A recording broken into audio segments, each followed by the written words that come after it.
Pozdravljeni v današnjem petkovem TLM. Meteorološko pa tudi z nekaj sončnimi žarki smo danes vendarle začutili prihajajočo pomlad. A do tiste prave bo treba kljub vsemu še malo počakati. Če smolčki zmorajo na svoj rojstni dan počakati 4 leta, bomo tudi mi še teh nekaj dni do 21. marca.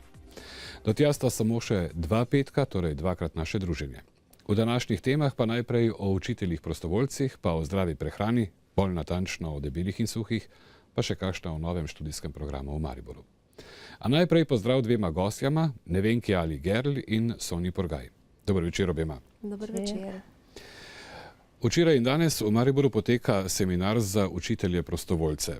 Za kakšen seminar pravzaprav gre?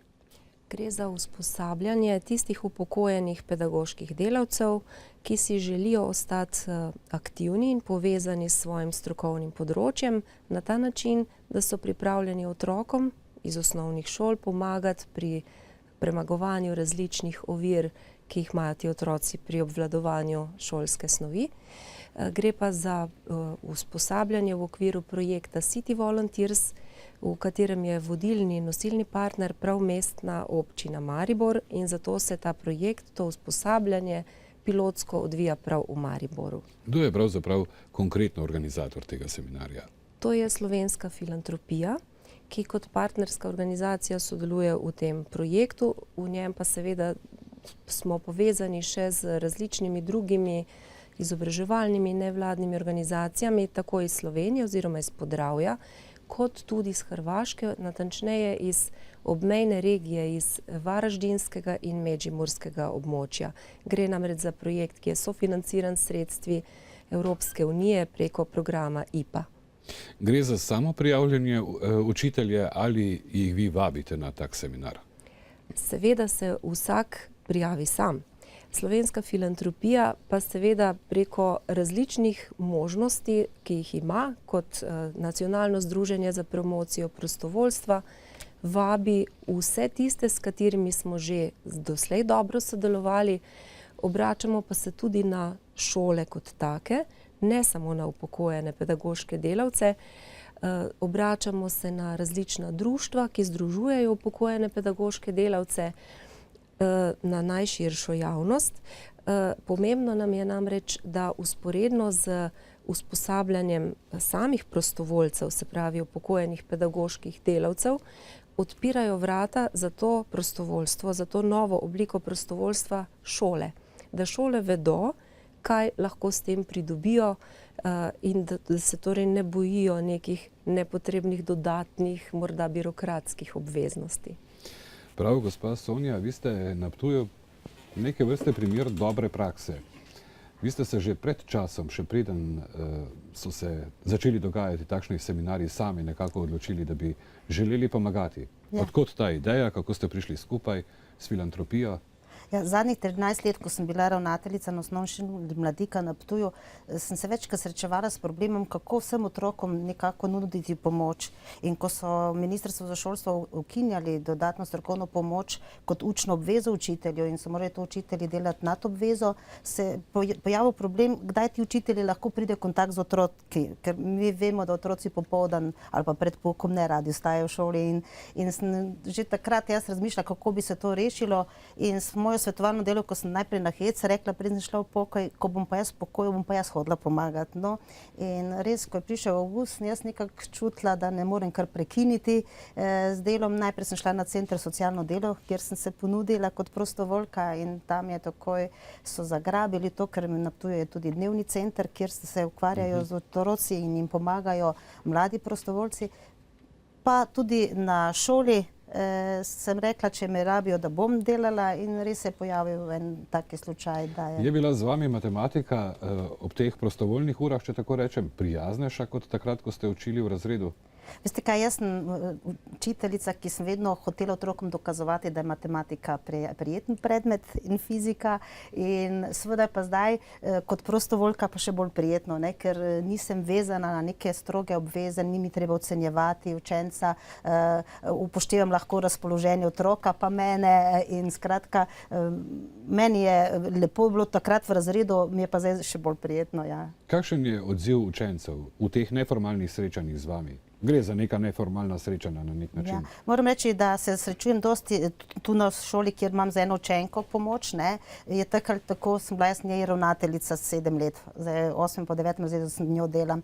S tistimi učenci, ki pa v dnevnem centru delam, pa so tudi eni moji bivši učenci in se zelo prijetno počutijo, ko jim rečem, nisem ravnateljica, več nisem učiteljica, sem Sonja in ta odnos jim je tako všeč, ker smo enakovredni v resnici. Kako naj vam zdaj verjamejo, da ste naenkrat prijazna, prej ste bili pa stroga učiteljica? Ja, ne vem, če sem bila tako stroga, sem tudi bila. Učitelji pa so mi rekli, da so učenci, ko so prišli k meni kot k ravnateljici, da so vedno rekli, da je bilo fajn pri meni.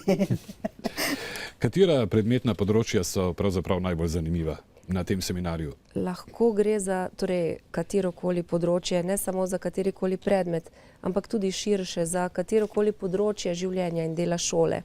Lahko gre za vodenje interesnih dejavnosti, lahko gre za pomoč otrokom, ki so priseljeni iz kakšne druge države, iz kakega drugega jezikovnega območja, pa potrebujejo dodatno strokovno pomoč, da lahko v slovenski šoli uspešno obvladujejo šolski program.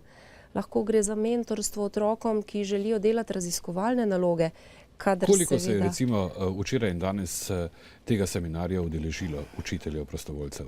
Učiteljev smo imeli 6 in koordinatorjev, torej, ker smo paralelno izvajali 2 oblike usposabljanja. Eno namenjeno prostovoljcem, drugo pa koordinatorjem, ker kot sem že prej rekla, zelo pomembno je, da šole odprejo svoja vrata in da vedo, kaj lahko s tem dobijo in kaj morajo urediti, da bo teklo dobro. Je pa mogoče nenavadno, zakaj bi se sploh morali ljudje, ki so celo življenje učili, torej bili učitelji, zakaj bi se morali zdaj nekaj usposabljati, vse to znajo. Gre za to, da je vloga učitelja in vloga prostovoljca zelo različna, ne?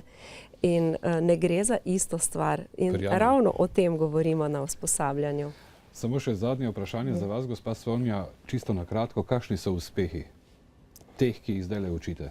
Ja, jaz sem zelo vesela, ko učenec dobi pozitivno ceno, drugače dobi mogoče negativno, ali pa tudi mogoče ne dobi tako, ko je pričakoval, ampak ve, kaj je narobe naredil, pa reče, zdaj bom si to popravil in pa prileti k meni, joj, kako sem to dobro naredil, tega pa nič ne znam, pa prizna, da nič ne zna. Skratka, jaz vidim mi pravzaprav delamo na moči otroka, ne, na samopodobju učenca. In ko vidiš, kako raste, enega učenca sem imela, naprimer, ko je prišel, ni znal nič slovensko, pa ni hotel v šoli nič govoriti slovensko, pa je razumel, pa ni hotel. Pa bil pa 2 meseca pri meni v dnevnem centru in smo se tako lepo pogovarjala in s vsemi sošolci se je začel pogovarjati in potem ni rabo več k nam hoditi in sem bila zelo ponosna, da smo to premagali in sem dala jaz pobudo takrat, da naj k nam pride, pa je bilo uspešno. Prav, obema najlepša hvala za obisk v našem studiu, uspešno delo tudi na prihodnjih seminarjih. Najlepša hvala.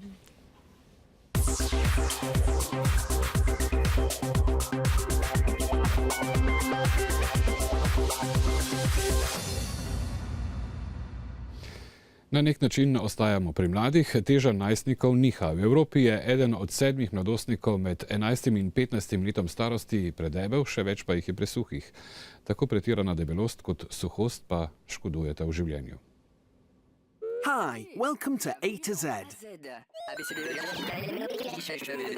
Y is for yo-yo. Young people's weight is all over the place. In most European countries, 1 in every 7 young people aged 11 to 15 is too fat, but more and more young people are far too thin as well. To find out, I need to know my body mass index. The BMI shows if I eat too much or not enough. It's calculated by dividing my weight by the square of my height. At the moment, many young Europeans are much too thin. 22 million are overweight and 3 million are actually obese, which means abnormally fat. The main causes of obesity are lack of exercise and bad eating habits. The problem is that excess weight is a health risk. It causes sleep disorders, cancer, serious blood and blood vessel diseases, and it doesn't look great. To slow this epidemic, some European countries have declared war on junk food. They tax products that are too high in sugar, salt or fat. Watch out for crisps, sugary drinks and mass-produced sweets. The European Union has introduced new labelling that requires the food industry to put clear information on its products. And the EU is encouraging young people to eat differently, to eat more fruit and vegetables. Look out though, you mustn't go too far the other way. More and more young people risk being underweight. At least 2 in 10 girls aged 13 to 15 follow very strict diets when they don't really need to. The result is that they endanger their health in order to have so-called perfect bodies. This is caused by pressure from media and advertising. I'll never get there. But look, it's all false. Silicone, fake tan and Photoshop. Bodies like that don't exist in real life. I'll prove it. A well-known brand of bikinis had to make a public apology for using images that had been altered. So, for the sake of your health and not your beauty, don't eat too much fat, salt or sugar, and don't skip meals. Bye! Takole videli smo prispevek, ki govori o prehrani in pravzaprav o dveh težavah. Na eni strani debelosti, na drugi suhosti. Z nami je zdajle gospa Alenka Hmelak-Gorenak, diplomirana inženirka živilske tehnologije. Lepo pozdravljeni. Pozdravljeni. Torej, najprej vprašanje, kje je pravzaprav največja težava pri prehranjevanju mlade populacije? Zakaj toliko debelih, zakaj toliko suhih na drugi strani? Ja, tukaj bi seveda omenila, da večji problem kot suhost je danes debelost. Zakaj, če začnemo ravno z debelostjo, zakaj toliko debelih? Seveda prehranske navade, ponudba prehrane se je v zadnjih 10 letih precej spremenila. In tukaj nažalost ne moremo trditi, da ravno na bolje. Na tržišču je ogromno hrane, ki jo ne moremo šteti za dobro hrano, to je slaba hrana, hrana z visoko vsebnostjo maščob ali sladkorja ali soli ali pa celo kombinacije. In seveda potrošniki vedno več, se pravi tudi mladi posegajo po tej hrani, bodisi da je to hitra hrana ali pa v slengovskem jeziku junk food. In posledica teh prekomernih vsebnosti maščob, seveda prekomerno energijskega vnosa, pomeni tudi potem to debelost. Ta je bolj očitna, bolj prepoznavna pri socialno šibkejši populaciji. Zanimivo. Ja, kot nek odgovor na to strah pred lakoto, se pravi neupoštevanje prehranskih priporočil glede števila obrokov, se pravi samo en obrok, pa tisti preobilen, pa ne zdrav, in seveda. Zanima me pri hrani, ali je več težav pri pridelovalcih ali več težav pri predelovalcih te hrane? Kje naredijo pravzaprav največ napak? Na zemlji ali potem že v živilsko-predelovalni industriji? Ne bi mogli toliko zdaj trditi, da so napake, zdaj ponudba je zdaj tista, se pravi to, kar pride na mizo, to, kar potrošnik izbira. Se pravi, če gre za preveč maščob, potem so to predelovalci, ali pa priprave v restavracijah. Je draga danes hrana ali ne? Ja. Hrana je draga, seveda, lahko rečemo, da je hrana draga. Zdaj v bistvu potem bi človek nekako pričakoval, da težav z debelostjo na nek način ne bi smelo biti. Sami ste pa rekli, da socialno ogroženi, da so predebeli. Ja, bolj evidentno je ta problem pri bolj socialno ogroženih. Tukaj so seveda potem tudi prehranske motnje, prenajedanje, tudi zaradi tega lahko pride do predebelosti, ampak gotovo je ta populacija, se pravi, je to cenejša hrana, ki je pa potem tudi nažalost slabša in pripelje do te prekomerne debelosti. Mi moramo vedeti, recimo, pa tudi te prehranske navade, ti prigrizki, ki so zdaj prišli, recimo, so precej popularni. Moramo vedeti, da recimo v enem čipsu je maščobe več kot pol deci. Potem recimo v Coca-Coli, v teh sladkih pijačah imamo recimo 2 veliki žlici sladkorja in tega se pač premalo zavedamo, ko uživamo to hrano, ne? Morda še tole vprašanje, je vsa ekološko pridelana hrana res dobra? Ja, se vemo, se poznamo, da v bistvu so razne afere in te zadeve in seveda pride včasih tudi tukaj do kake hrane, ki nima ravno značilnosti ekološko pridelane hrane. Tako da ne moremo ravno trditi, ne, da je tudi na tem področju vse urejeno. Tudi cena te ekološko pridelane hrane je sorazmerno visoka. Zakaj? Ja. Pot je bistveno krajša kot za mnoge druge izdelke, ki jih pripeljajo daleč. Res je, da je ponudba nekoliko skromnejša pri nas. Ja, to bi rekla, da je to ravno na podlagi te ponudbe in povpraševanja. Včasih res so te cene pretirano visoke, pride do anomalij, recimo lahko vidimo na zelenjavni tržnici regrat polovico cenejše kot na ekološki tržnici, so taki nesmisli, ne? Ampak sama oskrba Slovencev, se pravi vrtičkarstvo, tu imamo še veliko možnosti, da tudi sami pridelamo, kar se je v zadnjih letih precej zmanjšalo in seveda več ponudbe, pa bo tudi cena nižja. Ste prepričani, da bi bila pri vrtičkarjih hrana vedno ekološko primerna?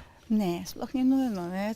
Če se gleda sosedo, pa želiš imeti prej solato, ko pa jo malo pognojiš, potem seveda to še zdaleč ni ekološko pridelana hrana, ne. Kaj reči ljudem, ki komaj da zvežejo konec s koncem? Katero hrano izbrati? Ja, tukaj mogoče se malo ozreti nazaj, kaj so jedli pred 15-20 leti, pa kljub vsemu, ne, če smo že pri teh vrtičkih, če se le da sami pridelati, pa to tudi se obrniti nazaj na to slovensko, domačo, tradicionalno prehrano, predvsem domače stvari. Za konec samo še tole vprašanje, ker tudi vi delate na šoli, so otroci predebeli na vaši šoli ali je več takih, ki so suhi? Nažalost, več predebelih, ja. V šoli kaj poskrbite za to, da so jedilniki, ki jih imajo na voljo, zdravi? To se je v zadnjih letih precej delalo, ne ravno s tem, ko so dobili na srednjih šolah kosila, da se je s tem zboljšalo, ker moramo vedeti, da marsikdo, ko smo poprašali, ima tudi samo po en obrok na dan od socialno ogroženih. Prav, gospa Alenka, najlepša hvala za pogovor in obisk v našem studiu. Hvala lepa tudi vam.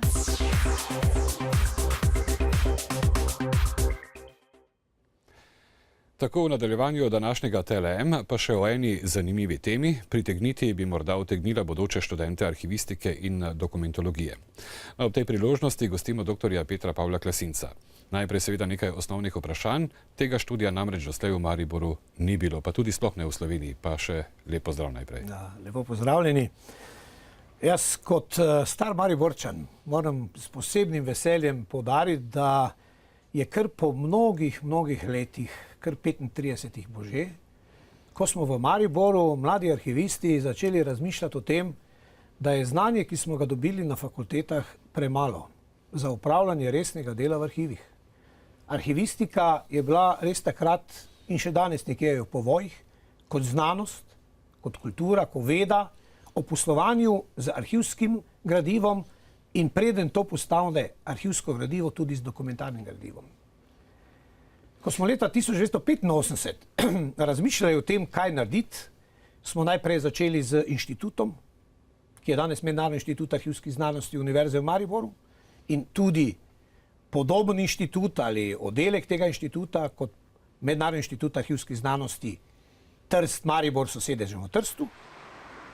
Imamo idejo in teče postopke, da bi tudi takšen del inštituta odprli v Moskvi. Torej, naloga tega je bila pripraviti ene možnosti, dati študentom, mladim, tistim, ki pridejo v arhive delati, da si pridobijo znanje, ki si ga sicer do sedaj smo morali mi pridobivati ob delu. Kje je pravzaprav ta študij? Ta študij bo potekal, moram kar povedati, da bo potekal na Alma Mater Europeja, to je pravzaprav samostojna, nedržavna inštitucija, ki ima izpostavo kot Salzburška univerza, Alma Mater iz Salzburga v Mariboru, Evropski center Maribor, ki je akceptiral naš predlog, da pri njih opravimo akreditacijski postopek študija. Mi smo poskušali, moram povedati, kar 20 let sem se osebno z mnogimi mojimi arhivskimi kolegi boril, da bi to spravili na fakulteto v Mariboru, na fakulteto v Ljubljani, na fakulteto v Zadru, na fakulteto v Zagrebu, pa nekako ni bilo ene prave pripravljenosti na eni strani, na drugi strani pa morda ni bil zrel čas, da bi lahko pridobili ali imeli možnost sodelovati z najmanj 6 habilitiranimi profesorji, najmanj docenti, za predmeti, ki so sestavni del študija arhivistike in dokumentologije. In kje ste zdaj dobili profesorje? Torej, vesel sem, da so večinoma, skoraj 90% so to iz Slovenije. Iz Ljubljane, Maribora. To so ljudje, ki so si v preteklih letih pridobili nazive docent arhivistike ali pa takega predmeta, kot je recimo evropska zgodovina ali pa konzerviranje, restavriranje ali pa kar je najbolj moderno danes, e-arhivi. Torej, mi smo uspeli, razen en kolega, ki prihaja iz sosednje države, je tujec, drugi so pa vsi Slovenci.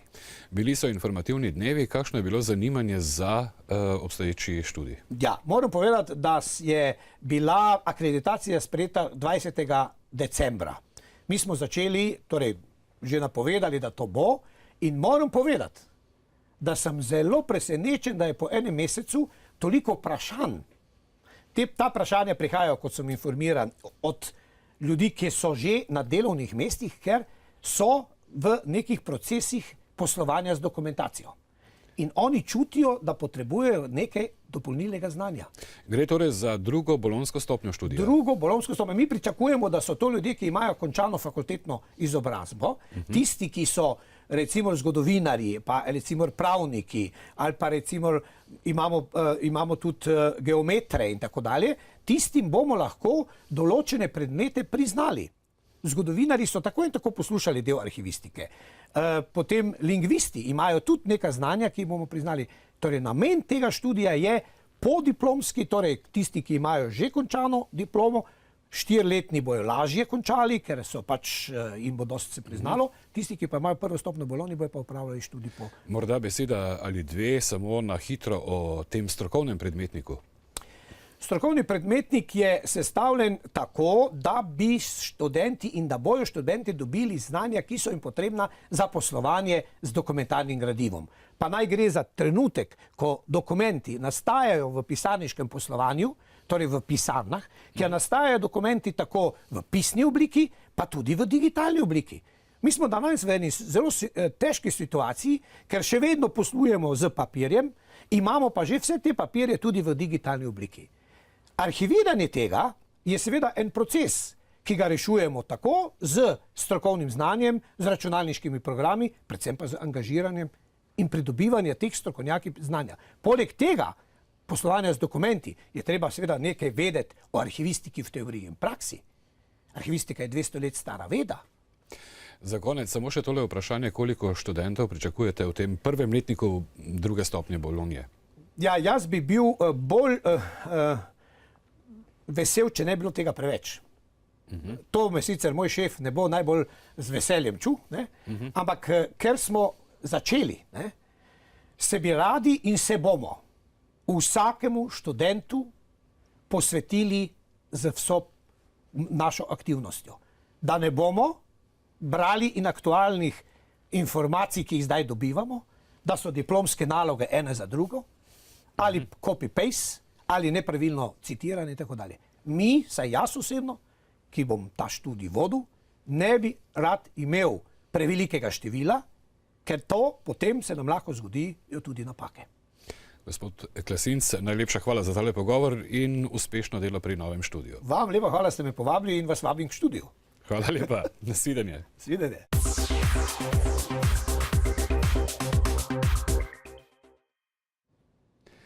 Takole, preden se poslovimo do prihodnjega snidenja, še zanimivosti od tu in tam. Ste slišali za otroški rodeo? Niste? Potem imate zdaj enkratno priložnost. Bizarno ali neverjetno. In še bi se našel kakšen pridevnik za opis dogodka Mutton Busting v Teksasu. Gre za otroški rodeo z ovcami, katerega smisel je, enako kot pri vsem dobro znanem rodeu z biki, da se tekmovalec čim dlje obdrži na hrbtu ovce. Tekmujejo otroci stari med 5 in 7 let, tehtati pa morajo manj kot 25 kg. Prvega letošnjega tekmovanja se je udeležila tudi Ashley, ki je komaj čakala na svoj 5. rojstni dan, ko bo smela nastopiti na rodeu. Kot je dejala, si je to želela od svojega 3. leta. I'm gonna go mutton busting today. Are you scared? No. Are you excited? Yeah. Otroci tekmovanje vzamejo zelo resno in se nanj tudi pripravljajo. She got on Daddy's back. We added a bunch of extra blankets and things, pillows, and gave her tips on how to hold on. A že po 2 sekundah na hrbtu ovce je ugotovila, da se ni preprosto obdržati na pobesneli živali. Oh, I thought it was a lot of fun to see her finally get to do what she's waited to do for many years. Organizator otroškega rodea je mnenja, da je vse skupaj zelo varno in pravi, da so poškodbe redke. Na ta isti strani Atlantika prav zdaj poteka tudi znameniti festival cigar. Nikjer drugje kot v Havani, prestolnici Kube, v zibelki najbolj priljubljene cigare Havanke. Festival vselej pritegne na tisoče ljubiteljev cigar z vsega sveta. Kljub mnogim in zelo glasnim opozorilom Svetovne zdravstvene organizacije, da je kajenje zdravju zelo škodljivo, pa prodaja kubanskih cigar narašča. Največji distributer najslavnejše cigare je leta 2011 s prodajo zaslužil dobrih 400 milijonov evrov, največ zanimanja pa je na ruskem in kitajskem trgu. Temu primerno je letos širše zastavljen tudi festival. Festival podpira tudi kubanska vlada, ki želi še bolj povečati prodajo kubanskih cigar na globalnem trgu, ker to pomeni finančno korist za celotno državo. In tudi sam festival ima dobrodelno noto. Na dražbi bodo prodajali redke primerke cigar, med katerimi je največ zanimanja za tiste, na katerih je podpis nekdanjega predsednika Fidela Castra. Izkupiček z dražbe bo šel v blagajno kubanskega javnega zdravstva. Kar nekaj prahu pa je dvignil avstralski milijarder Cliff Palmer, ki je napovedal gradnjo ladje Titanic 2. Ladja bo kopija originalnega Titanika, na svojem prvem potovanju pa bo končala pot, ki je njenemu predhodniku zaradi trka ob ledeno goro na krstni vožnji leta 1912 ni uspelo. I'm funding this myself because I want to spend the money I've got before I die, which is a reasonable proposition. If you work hard for 40% or 50% of your life, you may as well spend it. Njegova namera pa je zelo vznemirila nekatere potomce žrtev Titanika. Prapranečakinja kapitana Titanika, ki je bil eden od utopljencev, je zgrožena. I think it's utterly pointless and in rather poor taste, really. If you've got that amount of money, it must be costing a bomb. In this day and age, why not, do something useful with it? I can imagine the ghosts of all the people who went down on it, getting up and, being cross about it. I certainly do. And I don't understand the mentality of somebody who wants to do it, really. Gradnja ladje se bo začela še letos. Palmer jo je zaupal Kitajcem. Titanic 2 bo imel v primerjavi z originalom nekaj pomembnih prilagoditev, kot na primer širši ladijski trup in debelejši krov. Na ladji bo tudi več rešilnih čolnov, ki jih je bilo na Titanicu premalo, zaradi česar je ob njegovem potopu življenje izgubilo več kot 1500 ljudi. Na svojo prvo pot pa naj bi se Titanic 2 podal leta 2016. Zanimanje za križarjenje od Southamptona v Angliji do Manhattna v Združenih državah je že zdaj veliko. Doslej naj bi se prijavilo že 40.000 ljudi, nekateri pa za vozovnico ponujajo $1 milijon. Takole na cilju smo, ali bolje rečeno na vmesnem postanku. Že v ponedeljek smo z vami, volitvami in kandidati, ter seveda Zoranom. Ne pozabite na Twitter in Facebook in tudi na naš randi prihodnji petek. Srečno!